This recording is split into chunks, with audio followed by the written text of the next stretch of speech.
আসসালামু আলাইকুম, আমি তানজিল ইসলাম মুন্না। প্রিন্টিং আরতে বরাবরের মতো আপনাদের সকলকে স্বাগতম। আমরা ইতিমধ্যে অ্যাডোবি ইলাস্ট্রেটরের কয়েকটি টুল সম্পর্কে জেনেছি। ওকে, আমরা আজকে জানবো এরিয়া টাইপ টুল সম্পর্কে। এরিয়া টাইপ টুল সম্পর্কে আমরা কি জানবো? এরিয়া টাইপ টুলের কাজটি কী? ওকে, আমরা এখানে বুঝতে পারছি যে এরিয়া দেওয়া আছে। এরিয়া অর্থ কি? সীমানা।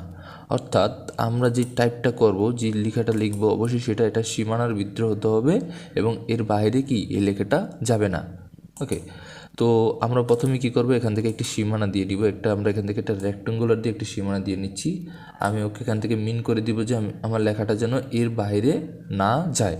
ওকে, দেখুন আমি কিন্তু একটা সীমানা দিয়ে নিচ্ছি। অবশ্যই এরিয়া টাইপ টুলে কাজ করার জন্য আপনাকে একটি সীমানা দিয়ে নিতে হবে। এখন আমি এরিয়া টাইপ টুলটাকে আমি সিলেকশন করে নিচ্ছি। দেখুন আমি এরিয়া টাইপ টুলটা সিলেকশন করে নিচ্ছি।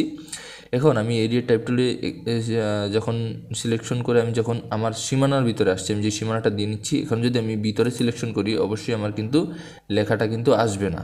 হ্যাঁ, আমার তার জন্য কী করতে হবে, আমাকে এই যে পার্টটা দেখতে পাচ্ছেন, এই রেক্টেঙ্গুলার যে সাইডে যে পার্টটা, এখানে আমরা যখন আসবো তখন আমার কিন্তু এখানে প্যাথ লেখা উঠবে। হ্যাঁ, আমরা এই পার্টটাতে আসবো এবং এই পাতে এসে আমরা এখানে একটা সিঙ্গেল ক্লিক করব। যখন আমরা সিঙ্গেল ক্লিক করব তখন কিন্তু আমার এখানে দেখুন আমার কিন্তু লেখাগুলো চলে আসছে। হ্যাঁ, আমার লেখাগুলো কিন্তু অবশ্যই আমার এই সীমানার ভিতরে আছে।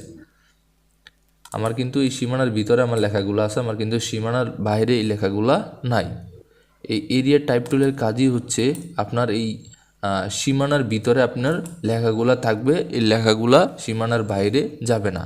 আপনি এখানে যেরকমই আপনার সীমানা দেন না কেন, আপনি যদি এখান থেকে ইলিপস টুল দিয়ে যদি আপনি একটি সীমানা দেন গোল করে, এবং আপনি যদি এখান থেকে ওকে ডিফাইন করে দেন যে এখান থেকে আপনি এরিয়া টাইপ টুলটাকে সিলেকশন করবেন, সিলেকশন করে আপনি যদি এখানে একটি পাত বরাবর আপনি যদি ক্লিক করেন, অবশ্যই আপনার কি হবে, আপনার এই যে লেখাগুলো আছে এই লেখাগুলো আপনার এই এরিয়ার মধ্যে থাকবে, এর বাইরে ও যাবে না।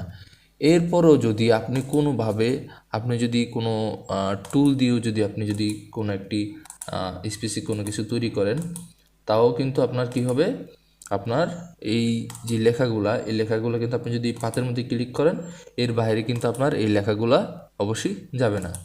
তো এইটি হচ্ছে এরিয়া টাইপ টুল, যে আপনি ওকে ডিফাইন করে দিলেন যে আপনার এই যে লেখাগুলো আছে এই লেখাগুলো যেন সে আপনার করার সীমানার বাইরে সে না যায়, এবং আপনি এখান থেকে চাইলে যতই লেখেন আপনার এই সীমানার বাইরে ও কখনোই এই লেখাগুলোকে বের করবে না। ওকে, এটি ছিল আজকের এরিয়া টাইপ টুলের কাজ। আমরা পরবর্তী ভিডিওতে আমরা অন্য কোনো ক্লাস নিয়ে হাজির হব। সে পর্যন্ত সবাই সুস্থ থাকবেন, ভালো থাকবেন। আসসালামু আলাইকুম।